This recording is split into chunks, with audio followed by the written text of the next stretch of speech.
So Star Wars Episode VIII, The Last Jedi, is directed by Rian Johnson, and it is an overly long, muddled, confused mess, which I also happen to find extremely entertaining and very interesting.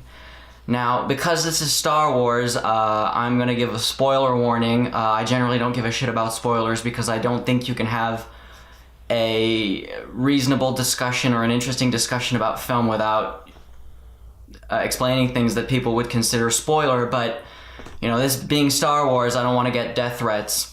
So, from here on in, everything's fair game. And it's not that I want to reveal particularly important plot details, it's just that I can at one moment just point out certain specific things that people would consider spoilers. So now you're warned, and I'm going to get into the review.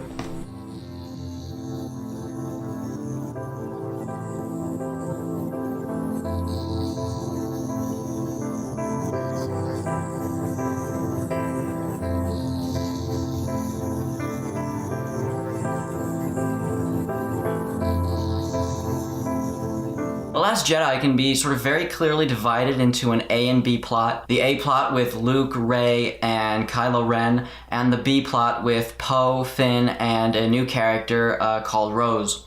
So the A plot, the one with Luke, Rey, and Kylo Ren, is very strong. The way it plays around with its characters, nostalgia, and indeed its own mythology makes for one of the most daring, most interesting things that have ever been put into a Star Wars film ever. But then you get into the B plot, Finn, Poe, Rose, and here you have something that you could just throw away altogether. Not only is it inconsequential to the actual plot and the story, which I'm fine with on a sort of philosophical level. I don't care whether a scene that I'm watching has a real relevance to move and drive the plot forward. But its cardinal sin is that it's very boring and very poorly written. And every time they cut back to it and veer away from the A plot, I was sort of very angry with the film for taking me out of what I thought was the meat and bones of the actual film. It feels like a totally different movie, and it's sort of like a miscarriage from a spin-off they never made and they decided to shove into this film. The way I look at it, and I could be totally wrong, but it felt like Rian Johnson, who actually wrote the film, I think, which is incredible that Disney gave this amount of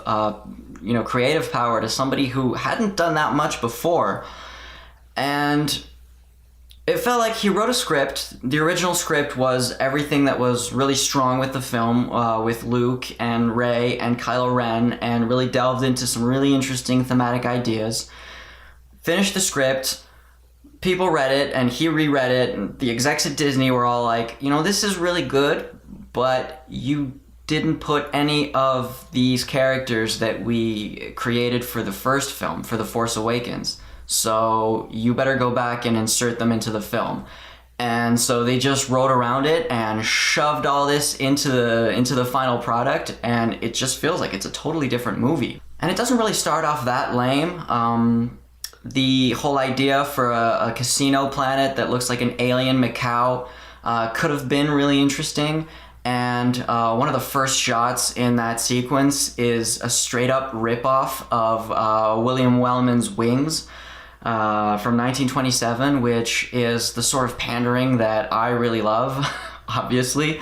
And in these sequences, the film wants to tackle these social issues, but it does so in a way that's so underwritten and goes by so quickly, and not quick in the context of the movie, because I would scrap all of that altogether, but quickly in the sense that maybe you should have made an entire film to give those themes justice, to render some actually interesting ideas. It just spits out these really broad generalities like making money off of war is bad and child labor is bad, and I was like, thank you, Star Wars, thank you for restoring my moral compass. I really needed it. And that's not to say that you couldn't have made something really good around that, but in this film in particular, because it's so lazy and because it is so out of nowhere, it does a disservice to the film, and it does a disservice to any of the themes you want to put forth. And then to top it off, you have what is quite possibly the worst scene in the entire film, this horse-rabbit thingy chase that is incredibly ugly in terms of special effects and in terms of green screen, and just looks like Luc Besson directed a James Bond film, which just the idea makes me want to vomit in my mouth a little. And when you contrast that with what's going on with Luke, Kylo, and Rey, it just looks so mediocre and so uninteresting in comparison. I understand why it's there. As I said, it was probably mandated by everybody. I mean, you have to integrate these new characters. And I love Oscar Isaac. I love John Boyega. I love Laura Dern. I'm really glad to see them in a Star Wars film. But they serve absolutely no purpose, either story-wise or thematic-wise. The film really shifts from highs to low very, very quickly.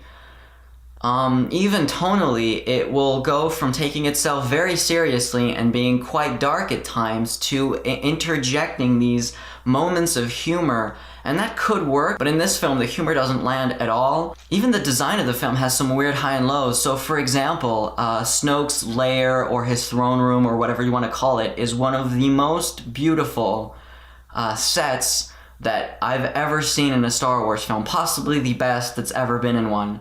The contrast in the red and black colors, the simplicity and the purity of the design, the red armor that his henchmen are wearing, it's just absolutely gorgeous. It looks like something that's a cross between Jodorowsky's Holy Mountain and Akira Kurosawa's Ran.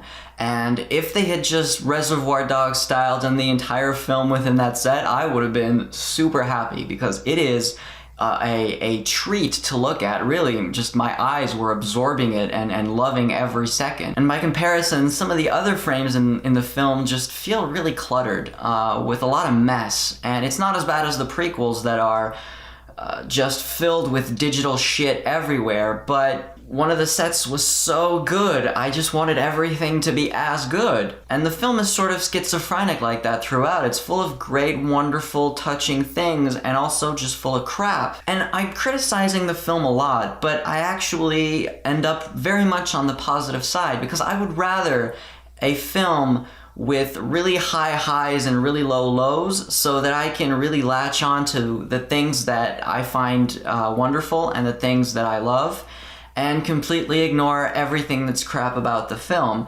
rather than something like The Force Awakens, which is so safe and so calculated. The only good thing I could say about The Force Awakens is that it's fine. But if you were to actually measure, like, electronically my reactions throughout the film, it would read really flat. But I totally get that a lot of people are not going to be able to sweep under the rugs any of the problems the film has. What I don't understand, however, is the sort of vitriol on social media that has appeared throughout the last couple of days. Like, my Twitter feed has been absolutely toxic. I'll admit, I'm not a Star Wars person. I didn't grow up on Star Wars at all. I saw them much later in my life, and I really like Empire. Like, that's my go-to Star Wars film. It's pretty cliche to say that it's the best Star Wars film, but, there's a reason it's the best Star Wars film. I grew up on things like James Bond and Indiana Jones and Jurassic Park, and whenever a new one of those films come out, I'll go see it, and, if I don't like it, I don't like it. I mean, that's fine. I just don't get the sort of passion that people have. I mean, I understand passionately defending a film or passionately attacking a film on its own individual merits. That's fine. But saying that it ruins the franchise or it ruins your childhood is absolutely ridiculous. The only thing that actively ruins Star Wars as a franchise, or that could potentially ruin Star Wars as a franchise, are the special editions. And not because they are ugly abominations, but because Lucas made watching or obtaining copies of the original films virtually impossible. And that, in my mind, is like a heinous film crime. I'm really concerned, and everybody that loves movies should be concerned about the idea of film preservation and preserving them in their original formats and in the way they were intended to be seen. But a new film coming in, whether it's good or bad, it doesn't change anything that came before it. Nothing is ever going to ruin your childhood, and nothing is ever going to revive it. It is over forever, and you have to deal with it.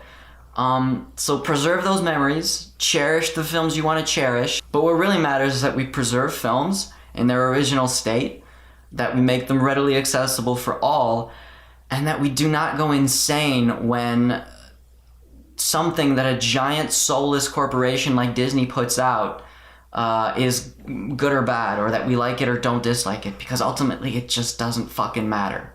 So to everybody out there, as always, thank you very much for watching. If you wouldn't mind liking and subscribing, it is always very much appreciated. And Merry Christmas, Happy Hanukkah, Happy whatever it is you celebrate or don't celebrate. And until next time, see you.